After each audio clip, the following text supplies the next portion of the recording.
ব্যক্তি থেকে পরিবার, সমাজ থেকে রাষ্ট্র, দেশ থেকে বিশ্ব সবকিছুর চালিকাই রাজনীতি। তাই রাজনীতির 10 দিক নিয়ে রাজকাহন, সাথে আছি নাজনীন মুনি।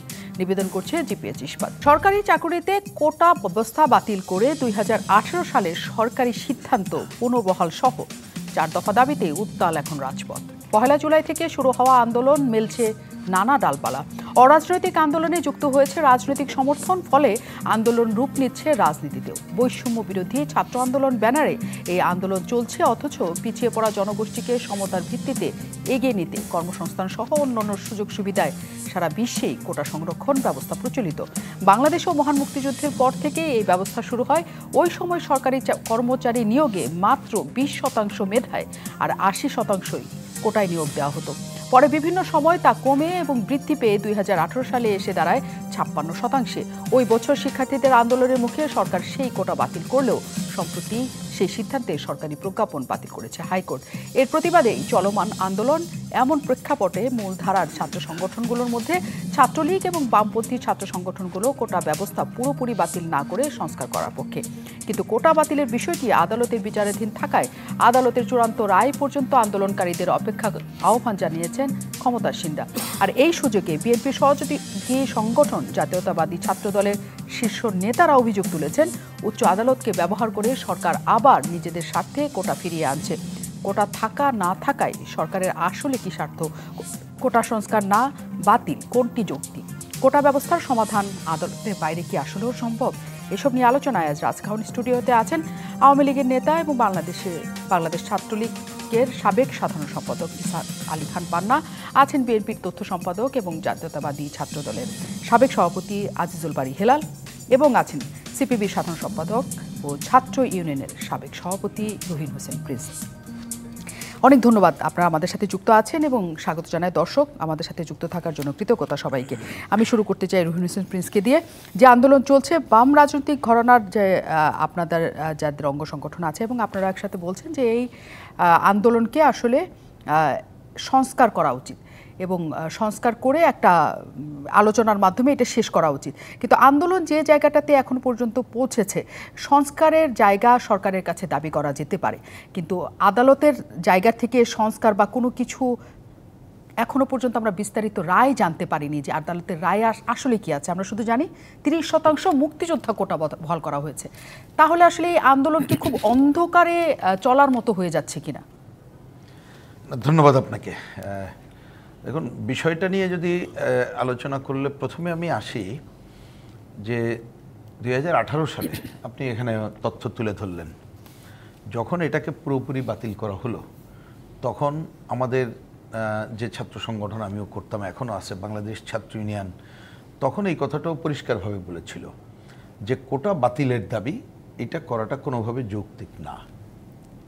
কারণ কোটাটা যতক্ষণ না পর্যন্ত আমরা আমাদের সমাজকে পুরোপুরি বৈষম্যমুক্ত না করতে পারছি, যতক্ষণ না পর্যন্ত সকলের সমধিকার, ধরেন আমি যদি খালি শিক্ষাটাও বলি যে সমস্ত জায়গায় অভিন্ন শিক্ষা ব্যবস্থা এবং সবাই সমভাবে শিক্ষা নিতে পারে, তাই ছাড়া তো আপনি এই বৈষম্যের ধারাটা থাকে, ততক্ষণ পর্যন্ত নানাভাবে পুরো সমাজকে এগিয়ে নিতে গেলে, সমাজ মানে তো সমাজের মানুষ, তাহলে আপনার কোটাটা থাকতেই হবে। এবং আমাদের সংবিধানেও সেই জায়গাটা বলে এবং এইটা পরিষ্কারভাবেও বলে যে যারা পিছিয়ে পড়া জনগোষ্ঠী তাদেরকে সামনে আনতে হবে, কারণ পুরো সমাজকে এগিয়ে নিতে গেলে এই কাজটা করতে হয়। তো সেইটা কখন কতটুকু দরকার, আজকে যেটা করলাম কালকে ওটা তো দরকার নাও হতে পারে, পরশু নাও হতে পারে, আবার কোনোটা প্রয়োজন হতে পারে।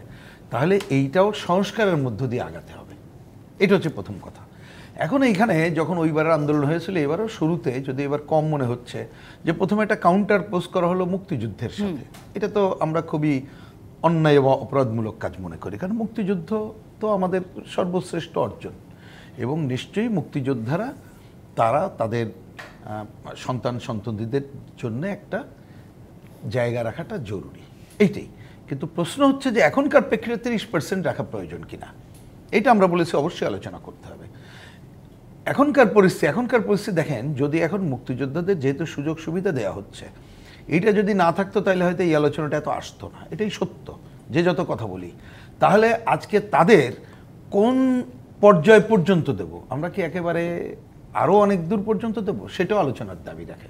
এটা বাস্তব কারণে কেন এটা দাবি রাখে সেটাও যদি বলি, তাহলে একটা দেখেন যে আমাদের দেশের অনেক মুক্তিযোদ্ধারা, এটা তো সব তথ্য আপনাদের মাধ্যমে আসে, যে তারা এখনো খারাপ জীবনযাপন করছে, আহতরা, মুক্তিযুদ্ধের শহীদ পরিবার, তাদেরকে তো আরও নানা ধরনের প্রণোদনা দেওয়ার কাজটাও করা দরকার।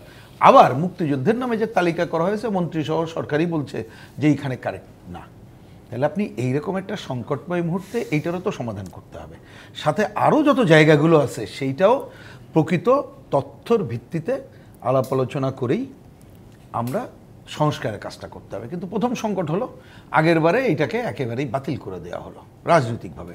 এখন শুনছি আপনি যেভাবে বললেন যে আদালতের পুরো রায়টা তো এখনও জানা যায়নি। এখন ওই সময় কিন্তু কথা হয়েছিল যেভাবে প্রজ্ঞাপন জারি করা হচ্ছে এটা আসলে আইনি ভিত্তি আছে কি নাই, এই হচ্ছে। সুতরাং এই তর্কগুলো আছে। এবার আমি ওই তর্ক বাদ দিয়ে আসি যে আলোচনাটা আপনিও করেছেন। তাই এই যে আলোচনাগুলো এতক্ষণ করলাম যে প্রয়োজনীয়তা, কেউ যদি মনে করে প্রয়োজন নাই সেটা অন্য আলোচনা, তাহলে আসলে এই সিদ্ধান্ত নিতে হবে কিসের ভিত্তিতে? রাজনৈতিক সিদ্ধান্ত নিতে হবে। আপনি শুরুতে মুক্তিযুদ্ধের পরের কথা বললেন, তাহলে রাজনৈতিক সিদ্ধান্ত যদি আমরা সঠিকভাবে নিতে পারি তাহলে কিন্তু কখন কোন আইনের প্রয়োগ কিভাবে করব সেই পথটা বেরোনো আমরা কোনো অস্বাভাবিক দেখি না। যার জন্য আমরা বাম জোটের পক্ষ থেকে, আমি দেখলাম ছাত্র ইউনিয়নের পক্ষ থেকে যে বিবৃতিতে বলা হয়েছে, সেইখানে বলা হয়েছে যে এখানে যেমন মুক্তিযুদ্ধের কাউন্টার পোস্ট না করার কথা বলা হয়েছে, একই সাথে অনেক সময় অনেক ঘটনাকে আদালতের উপরে ভর করতে যাওয়াও আমরা যথাযথভাবে মনে করি না। কারণ আদালত তো অনেক সময় সে কাগজপত্র দেখবে, তার তো করার কিছু নাই, সেটাই। কিন্তু আপনি এই ধরনের রাজনৈতিক সিদ্ধান্ত রাজনৈতিকভাবে নেওয়াটা দরকার বলে মনে করি, এটি একটি।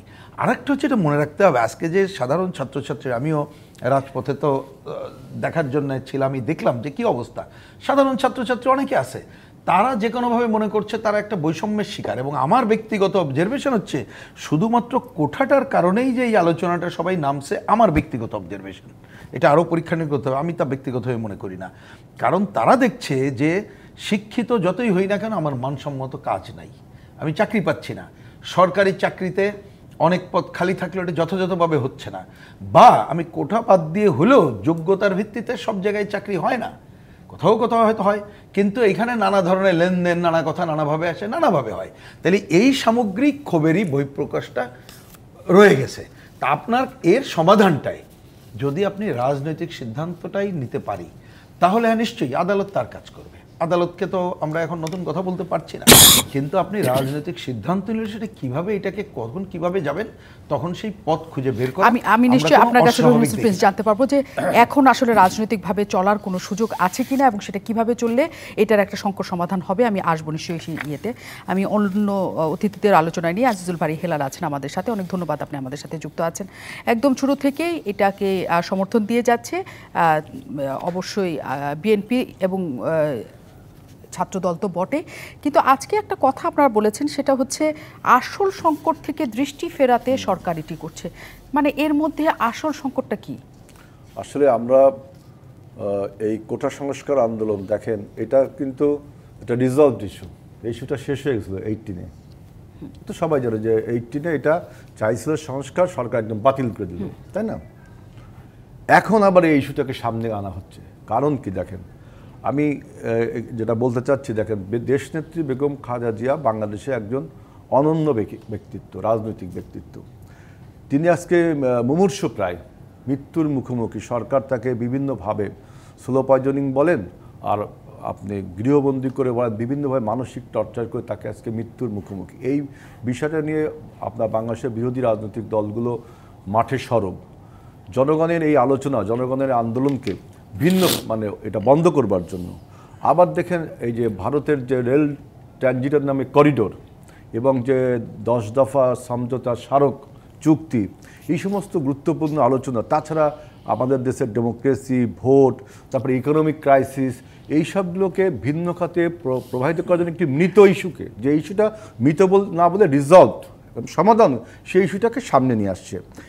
এবং আপনি দেখেন এই যে প্রিন্স ভাই যে কথাগুলো বললেন, এইখানে কিন্তু আমার কাছে একটু স্ক্রাম্বেল মনে হলো, একটু সুপারফিশিয়াল মনে হলো, যে অনগ্রসর জনগণ, মানে ব্যাকওয়ার্ড জনগণ। এখন আপনি কি মনে করেন মুক্তিযুদ্ধের সব সন্তানরা ব্যাকওয়ার্ড? সব মুক্তিযুদ্ধ ব্যাকওয়ার্ড, অনগ্রসর যারা, তাদের জন্য অনগ্রসর মানে ব্যাকওয়ার্ড যারা। তাই মুক্তিযোদ্ধা যারা ছিল তারা এই কোটা ভোগ করছে, এখন বংশ পরম্পরায় ভোগ করবে কিনা? কারণ আপনার উনি সংবিধানের কথা বলছেন, সংবিধানে লেখা রয়েছে যে অনগ্রসর জনগোষ্ঠীর জন্য কোটার ব্যবস্থা করা যেতে পারে, না করলে সমস্যা নেই, করলেও সমস্যা নেই। তো এখন মুক্তিযোদ্ধার সন্তানরা সবাই কি অনগ্রসর? আজকে যদি আমি ধরে নিলাম যে আমাদের বাংলাদেশের বর্তমানে যে অবৈধ প্রধানমন্ত্রী তিনি একজন মুক্তিযোদ্ধা, তার সন্তানরা কি ব্যাকওয়ার্ড? তিনি কি এই কোটা পাবেন? তারপরে প্রিন্সিপাল যেটা বললেন এটা সত্য কথা যে এই মুক্তিযোদ্ধার আপনার লিস্ট করা নিয়ে সকল মুক্তিযোদ্ধার সন্তানরাই কি এটা নেন সুযোগ? যারা না দরকার না, তারা নেন। আপনি আপনি আপনি সংবিধানের সাথে যখন এটা আনবেন তখন সংবিধান তো মুক্তিযোদ্ধার কথা বলেন, বলছে ব্যাকওয়ার্ড পিপলস, অনগ্রসর জনগোষ্ঠী। তাই বলছি মুক্তিযোদ্ধার সকল মুক্তিযোদ্ধার সন্তানরা তো অনগ্রসর না। একজন মুক্তিযোদ্ধাটা এই একটা কোটা পেল, তার মানে এই না তার বংশ পরম্পরা একদম শেষ পর্যন্ত পাবে, তাহলে তো আপনার মেধা ভিত্তিতে কোনো লোক চাকরি পাবে না। এটা সরকার এটা রিজলভ ইস্যু, সেই ইস্যুটাকে সামনে নিয়ে আসলো। এখন বলছে কি আদালতে রায় পর্যন্ত অপেক্ষা করতে পারে। ভাই আদালতের রায়কে তো রাজপথের আন্দোলন দিয়ে আদালতের রায় চেঞ্জ করা যায়। তো এটা হয়েছে, আদালত বলেছে এটা চেঞ্জ করা যায় না। আপনার শাহবাগের যে গণজাগরণ আন্দোলন করা হয়েছিল, এই সমস্ত কথাগুলো বলা হচ্ছে শুধুমাত্র আমাদের পার্টি থেকে যেটা বলছে যে বাংলাদেশে আজকে মানুষের যে মৌলিক যে সমস্যাগুলো, আজকে আপনার ইকোনমিক ক্রাইসিস, আজকে একটা প্রতিবেশী রাষ্ট্রের দ্বারা আমাদের সার্বভৌমত্ব লঙ্ঘিত হচ্ছে, আমাদের ওই যে আপনার ডেমোক্রেসি নেই, ভোটের অধিকার নেই, আর সবচেয়ে বড় যে ইস্যু আমি বললাম যে বাংলাদেশে একজন অনন্য রাজনৈতিক ব্যক্তিত্ব দেশনেত্রী বেগম খালেদা জিয়ার চিকিৎসা এবং মুক্তির বিষয়টাকে আপনার চাপা দেওয়ার জন্য সরকার বিভিন্ন সময় বিভিন্ন রকম ইস্যু তুলছে, এবং এগুলো হলো ফ্যাসিবাদের একটা আপনার ফ্যাসিবাদ সরকারের এইটা হলো চরিত্র, মূল লক্ষ্য থেকে অন্যদিকে সরিয়ে নেবার জন্য। যেমন দেখেন এই যে প্রত্যয় নামক পেনশন স্কিম, এই স্কিমটাও দেখেন একটা ধূম্রজাল সৃষ্টি করেছে, তাই না? যে কী ধূম্রজালটা, যে আপনার মানুষ প্রথমেই বুঝছে যে সরকার যে টাকার অভাবে ভুগছে, ডলারের সংকট ছিল এতদিন ছিল, এখন তো টাকাই নেই, টাকার অভাবে ভুগছে, এই জন্য সাধারণ মানুষের পকেট কাটার জন্য এই একটা পেনশন স্কিমের নাম করে তিনি সেখানে প্রত্যয় নাম যুক্ত করে বিভিন্ন রকম কলেবরে বিভিন্ন ইকোনমিক থট দিয়ে মানুষের কাছ থেকে পয়সা নেওয়ার একটা মানে বুদ্ধি, এবং আমাদের রাজনৈতিক যে অঙ্গনে যে আপনার স্থবিরতা চলছে সেটার থেকে মাইন্ড ডাইভার্ট করবার জন্য এই আপনার এই নতুন নতুন ইস্যু তৈরি করছে। এর আগে একটা ইস্যু তৈরি করলো আজিজ, ওই যে দুর্নীতি, দেখেন দুর্নীতি বিরুদ্ধে সরকার বলে জিরো টলারেন্স, আবার দেখছি আপনার ব্ল্যাক মানি হোয়াইটেনিং করার জন্য সরকার প্রপোজাল করছে। তাইলে দুর্নীতির বিরুদ্ধে জিরো টলারেন্স হলো কি করে? সরকারের সমস্ত বক্তব্য আমি দেখি প্যারাডক্সিক্যাল, মানে একটা স্ববিরোধী কথাবার্তা সবসময় বলে। কোটা সংস্কার এই কোটা আন্দোলনটা রিসলভ একটা জিনিস, সেইটাকে উনি আবার সামনে নিয়ে আসছেন। এখন মুক্তিযুদ্ধ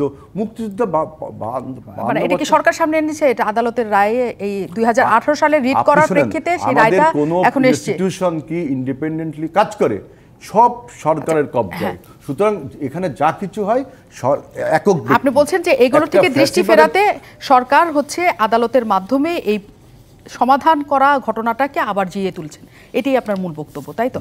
আমরা এইটার উত্তর জানার চেষ্টা করি। ইসাক আলী খান পান্না আমাদের সাথে আছেন, আওয়ামী লীগ নেতা এবং সাবেক সাধারণ সম্পাদক বাংলাদেশ ছাত্রলীগ। যে পরিস্থিতি চলছে, আমরা এক সময় 2018 সালে ছাত্রলীগকে দেখেছি যে কোটা সংস্কার আন্দোলন বলে যে আন্দোলন হয়েছিল, সে আন্দোলনে ছাত্রলীগ একেবারে বিপরীত একটা মুখে ছিল, যে তারা কোটা সংস্কার কেন, কোটায় কোনো হাত দেওয়া যাবে না, এমন জায়গায় তারা ছিলেন, এবং ওই সময় তারা আন্দোলনকারীদের উপর ব্যাপক আক্রমণও চালিয়েছেন, হামলাও করেছেন। এবার এসে আমরা একটু ভিন্ন প্রেক্ষাপট দেখছি। ছাত্রলীগের এখন পর্যন্ত যতটুকু অবস্থান জানা যাচ্ছে তাতে তারা এই কোটার সংস্কার চান। ছাত্রলীগ আওয়ামী লীগের অঙ্গ সংগঠন, আপনি তার সাবেক নেতা, ছাত্রলীগের অবস্থান কি আসলে যে মুক্তিযোদ্ধা কোটা কমে যাক? আপনাকে ধন্যবাদ জানাচ্ছি এবং দুজন সহ আলোচক সহ যারা অনুষ্ঠান রাজকাহন শুনছেন দেখছেন সকলকে আমি আমার শুভেচ্ছা জানাচ্ছি। দেখুন, প্রথমেই বলতে হয় ছাত্রলীগের অবস্থান যদি ব্যাখ্যা করতে হয় তো ছাত্রলীগের বর্তমান নেতৃত্বই যথেষ্ট, তারাই তাদের অবস্থান ব্যাখ্যা করবে। তো এখানে আলোচকরা যে আলোচনা করেছেন তার আলোকে যদি কোটা আন্দোলন চলমান যেটি এটি নিয়ে বলতে হয় তাহলে একটু পিছনের দিকে যেতে হয়। এখন এই আন্দোলনটা মূলত আপনি প্রথম যদি প্রশ্নে আসেন, আন্দোলনটা কার বিরুদ্ধে? যখন 2018 সালে এই কোটা বিরোধী আন্দোলন চলছে বাতিলের দাবিতে, তখন কিন্তু বিভিন্ন কথা আসে এখানে যে আন্দোলনকারীদেরকে কারা যোগান দিয়েছে, কারা অর্থ দিয়েছে, কারা খাবার দিয়েছে, এই প্রশ্নগুলো করতে হলে অনেক বড় আলোচনা আসে।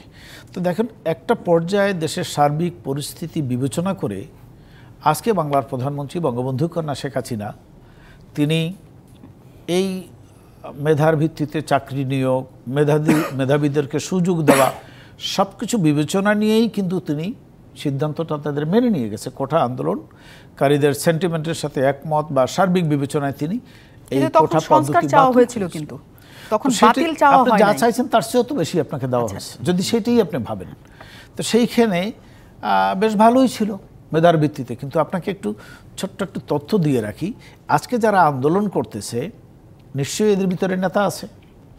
ওই সময় 17 সালে যারা 18 সালে যারা আন্দোলন করছে সেই সময়ের নেতারা 31 জন নেতা কর্মী কোনো পরীক্ষায় কখনোই পাশ করে নাই। সেটা বিসিএস পরীক্ষা বলেন, অন্য অন্য নিয়োগ পরীক্ষা বলেন।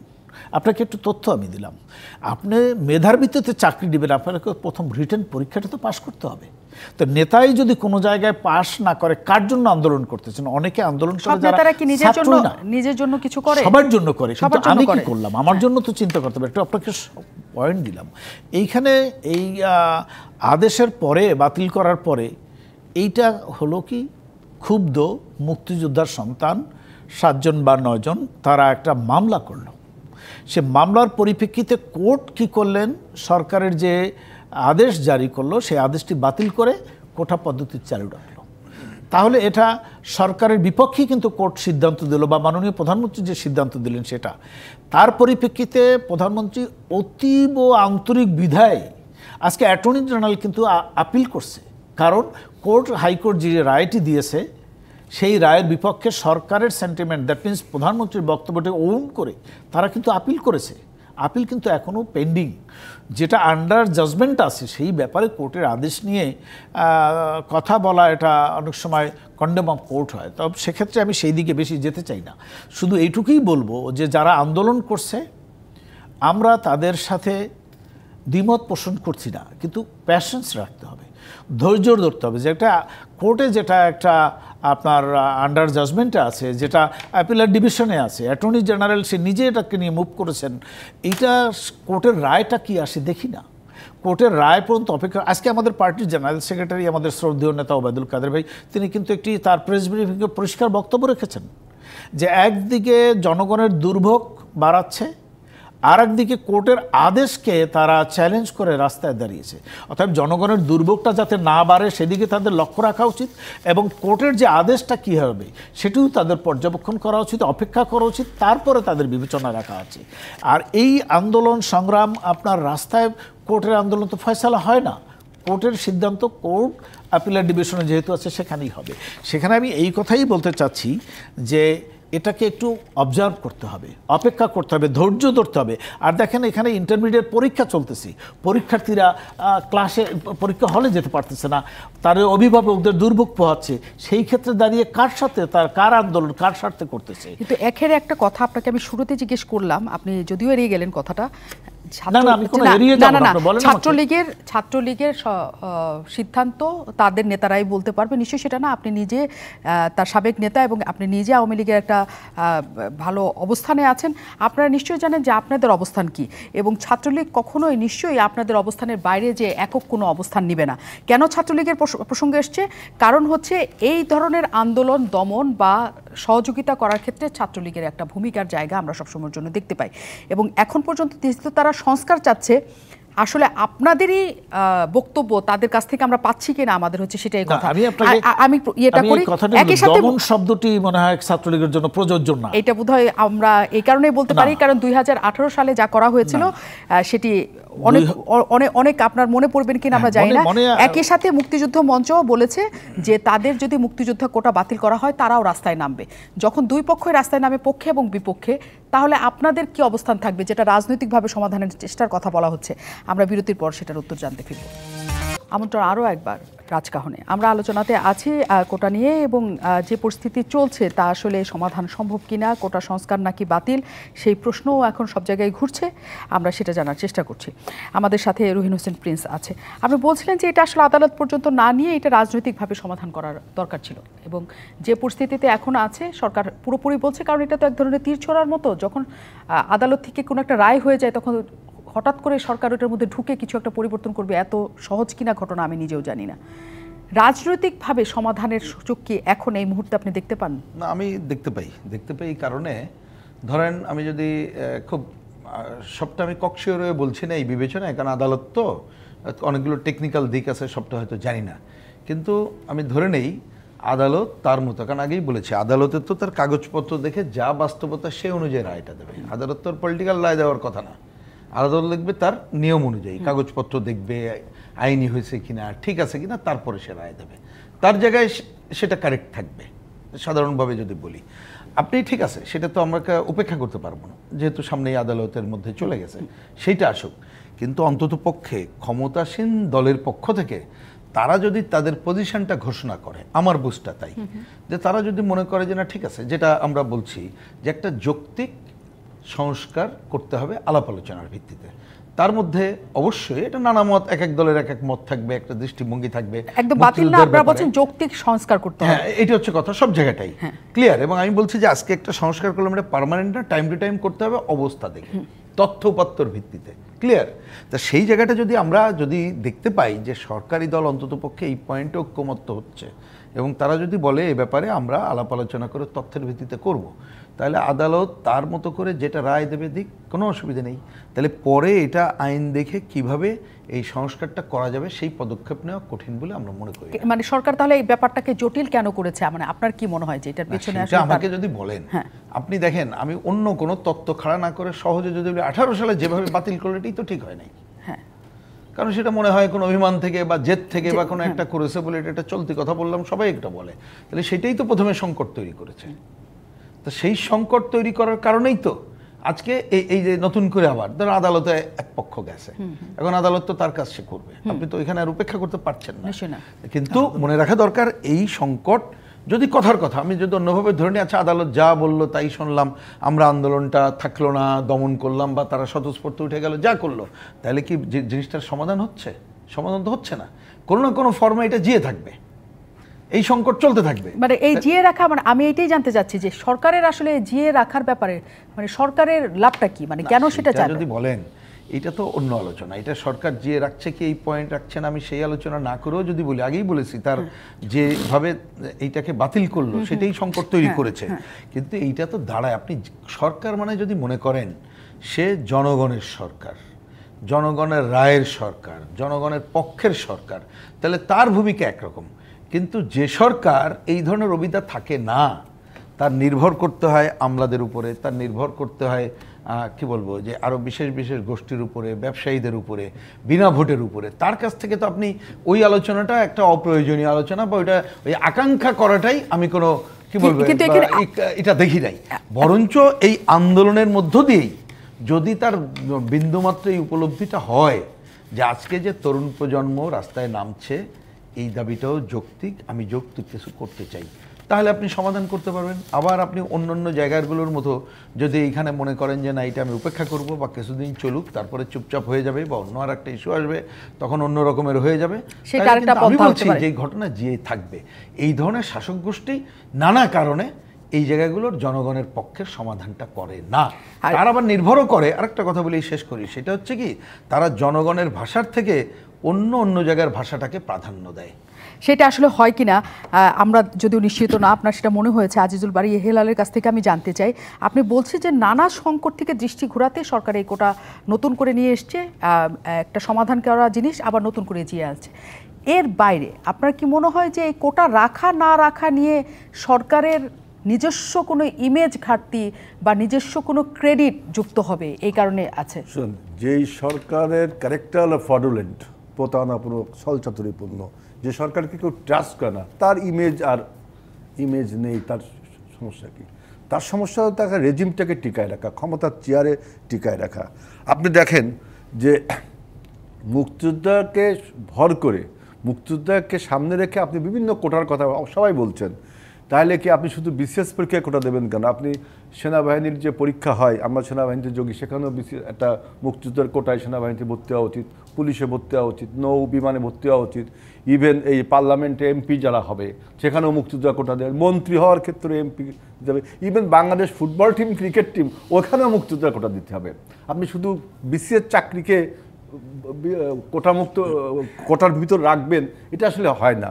আপনি মুক্তিযোদ্ধাদের সোশ্যাল সেফটিনেটের কথা আমি বলছিলাম, সোশ্যাল সেফটিনেট দিতে পারেন, ভাতা টাতা এগুলো দিতে পারেন, কিন্তু মুক্তিযোদ্ধা যে কোটা পেয়েছে ৭২ সালে, তারপরে তাদের সন্তান, তোষ্য সন্তান, এই পর্যন্ত কোটাটা, এইটা আসলে আমার কাছে অযৌক্তিক মনে হয়। আমি কোটা বাতিলের পক্ষে, কিন্তু যেহেতু বাংলাদেশের কিছু কিছু জনগোষ্ঠী এখনও প্রিভিলেজড না, তারা অনগ্রসর, এই জন্য কোটা সংস্কার যেটা, সেটা আমার বুদ্ধিতে পঙ্গু যারা, তারপরে আপনার অনগ্রসর জনগোষ্ঠী বলতে আমাদের আদিবাসী যারা আছে, যাদের লেখাপড়ার মান এখনও আমাদের মতো এই পর্যায়ে পৌঁছায়নি, এবং বিশেষ করে প্রতিবন্ধী, পঙ্গু, এইসব ক্ষেত্রে আপনি বিবেচনা করতে পারেন। কিন্তু একটা মুক্তিযোদ্ধার নাম উপর ভর করে আপনি টোটাল চাকরির বাজারটাকে, এমনি চাকরির বাজার সংকুচিত, সেখানে মেধাবী ছাত্রদেরকে আপনি হটিয়ে দিচ্ছেন। হটিয়ে দিয়ে আপনার যে তালিকাভুক্ত মুক্তিযোদ্ধা, আপনি দেখেছেন এই মুক্তিযোদ্ধার তালিকা নিয়ে কত ফ্রডুলেন্ট হয়েছে, যে একজন সচিব তিনি মুক্তিযোদ্ধা না, তিনি মুক্তিযোদ্ধার নিয়েছে, সার্টিফিকেট নিয়েছে, এটা কিন্তু পত্রিকায় এসছে। এরকম অনেক অনেক আপনার ভুয়া মুক্তিযোদ্ধার সার্টিফিকেট রয়েছে, তার নাতি পুতি সবাই আপনার ওই মেধাবী না হয়েও আপনার চাকরিতে যোগ দিবে। এটা আসলে হতে পারে না। যদি হয় তাহলে বাংলাদেশের সর্বক্ষেত্রে হতে হবে, শুধু বিসিএস চাকরি কেন, আপনার ভর্তি পরীক্ষা যেমন হয়, ভর্তি পরীক্ষা হয়, তাহলে আপনার পুলিশে পরীক্ষা হবে না কেন, সেনাবাহিনীর পরীক্ষা হবে না কেন? সকল ক্ষেত্রে চালু করা উচিত। আর যদি না হয় তাহলে মন্ত্রী, যখন মন্ত্রী পরিষদ গঠন হবে, এমপি নমিনেশন দেওয়া হবে, এমনকি একটা দল, রাজনৈতিক দল, তার কমিটি করার সময় দিতে হবে। সেটা কি আপনার কি মনে হয়, না না আপনার কি মনে হয় সেটা ঘোষিত না হলেও সেটা মানা হয় না? না না, এগুলো তো একদম একটা হাস্যকর ব্যাপার। আসলে আমরা দেখেছি ফ্যাসিবাদী সরকারের কাজই হলো আপনার একটা পানিকে ঘোলা করে রেখে, মানুষের দৃষ্টিকে ওইদিকে রেখে মূল যে সমস্যা বাংলাদেশের ডেমোক্রেসির ক্রাইসিস, বাংলাদেশের ইকোনমিক ক্রাইসিস, দেখেন প্রতিবেশী রাষ্ট্র যেভাবে বাংলাদেশকে গ্রাস করছে। আমরা কিন্তু ভারতের যে পলিসি বাংলাদেশকে গ্রাস করছে যেভাবে, মানে বাংলাদেশের সার্বভৌমত্বকে গ্রাস করছে যেভাবে, এইটার বিরুদ্ধে আমরা কোনো কথা বলতে পারছি না। এখানে কথা বলি আজিজুল বারী, আমরা প্রতিদিন আমরা এখানে নিশ্চয়ই কথা বলতে নিশ্চয়ই আমরা পারি। আমরা সেই আলোচনা, ভিন্ন আলোচনা, আজকে আমরা কোটায় থাকি। ইসাক আলী খান পান্না, যে কথাটা বলা হচ্ছে বারবারই একই কথা আসছে, যে আপনারা আসলে জল ঘোলা করতে চাইছেন, সংকট থেকে উঠার জন্য জল ঘোলা করতে চাইছেন, এবং মুক্তিযোদ্ধা কোটাটাকে যেভাবে আসলে এখন আখ্যা দেওয়া হচ্ছে যে তাদের সামাজিক নিরাপত্তা ভাতার মধ্যে আসবে, একটা অসম্মানজনক অবস্থায় মুক্তিযোদ্ধাদের নিয়ে আসা হয়েছে শেষ পর্যন্ত। আসলে তো তা না, মুক্তিযোদ্ধা কোটার যে আসল উদ্দেশ্য সেটা কি আপনারা আসলে ধরে রাখতে পেরেছেন কিনা? না, আপনাকে ধন্যবাদ আবারও জানাচ্ছি। দেখুন, কোটা আন্দোলন নিয়ে আলোচনা বা আপনি যে পয়েন্টে, সেখান থেকে কিন্তু আমরা আলোচকরা ভিন্ন জায়গায় চলে যাচ্ছি। উত্তর দিতে গেলে সেখানে আমি আসবো, আমাকে সেই সময়টুকু আপনাকে দিতে হবে।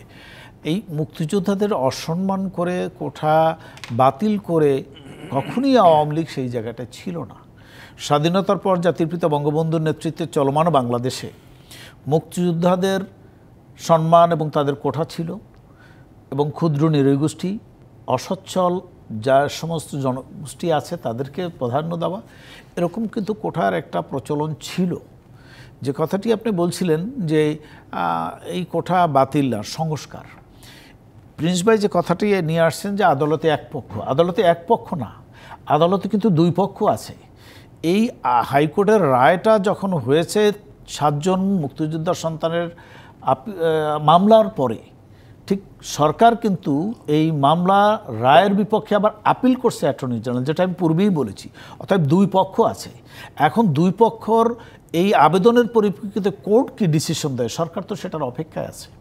এবং যেটা আপনি ছাত্রলীগের কথা বলেছিলেন, আমি সেই কথাটুকু যেহেতু আমাকে বলতে সময় দেন নেই, তারপরও আমি বলে যাচ্ছি, ছাত্রলীগও কিন্তু আইনের শাসনের বিপক্ষে না।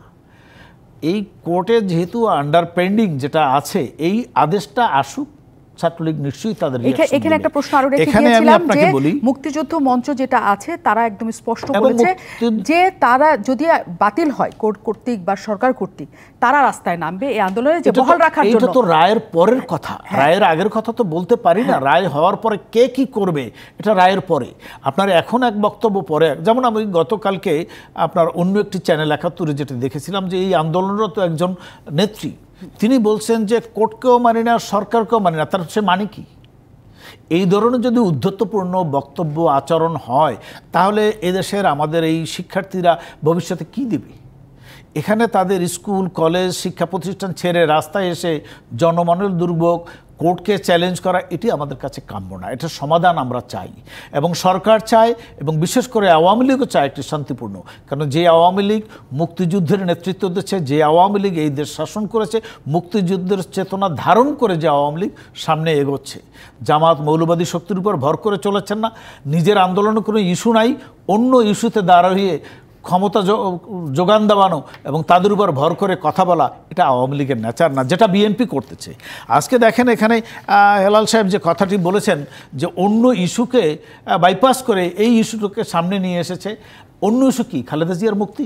খালেদা জিয়ার মুক্তি কার কাছে চাবে? খালেদা জিয়া তো সেই তত্ত্বাবধায়ক সরকারের আমলে একটি মামলা, যে মামলা ওনাদের ৩ জন আজ্ঞাবহ লোক যারা 111 সৃষ্টি করেছিল তাদের আমলের মামলা, সেই মামলায় রায় পেয়ে তিনি সাজাপ্রাপ্ত। বঙ্গবন্ধু কন্যা তারা জেলে না রেখে বাড়িতে রাখছে।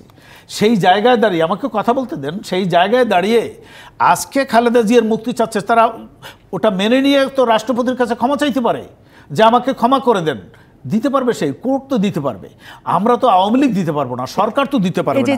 এখানে আপনি যেটা বলছেন খালেদা জিয়ার চিকিৎসা, খালেদা জিয়ার চিকিৎসার জন্য বলি, খালেদা সাহেব বলেছে, আপনি আমাকে বলতে দিতে হবে এই চিকিৎসার জন্য সরকার আন্তরিক বলে বিদেশ থেকে ডাক্তার আমরা এটা শুনেছি, এটা আজকে প্রসঙ্গই না।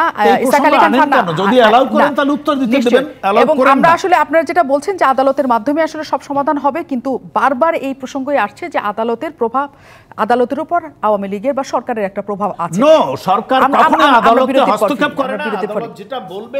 আবারো স্বাগত জানাই রাজকাহনে। আমরা আলোচনাতে যেটাতে আছি এখনো পর্যন্ত আমাদের অতিথিদের কাছ থেকে যেটা মনে হলো রাজনৈতিক দলগুলো আসলে কোটা প্রথা বাতিল নয় বরং একটা সংস্কারের পক্ষে এখনো পর্যন্ত আছে, এবং সেটা আদালতের মাধ্যমেই শুধু নয়, এটা রাজনৈতিক সমাধান করা সম্ভব, সেটাও তারা এই মুহূর্তে বলছেন। রুহিন হোসেন প্রিন্স, আমি শুধু একটা কথা জানতে চাই যে আদালত কর্তৃক যাই হোক না কেন, যদিও সেটা ভবিষ্যতে কি হবে আলোচনা করাটা যায় না, তবু একটা হুঁশিয়ারির জায়গা এখানে আছে যে মুক্তিযুদ্ধ কোটা যদি বাতিল হয় তাহলে মুক্তিযুদ্ধের পক্ষের যারা তারা রাস্তায় নামবে যে এই কোটা কোনোভাবেই বাতিল করা যাবে না।